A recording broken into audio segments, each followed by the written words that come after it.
ब्रह्ममुरारिसुरार्चितलिङ्गं निर्मलभासितशोभितलिङ्गम् जन्मजदुःखविनाशकलिङ्गं तत्प्रणमामि सदा शिवलिङ्गम् देवमुनिप्रवरार्चितलिङ्गं कामदहन करुणाकरलिङ्गम्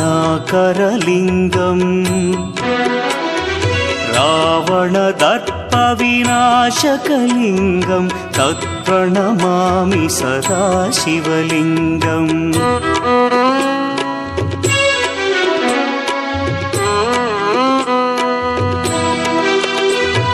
सर्वसुगन्धसुलेपितलिङ्गं बुद्धिविवर्धनकारणलिङ्गं सिद्धसुरासुरवन्द्यलिङ्गम्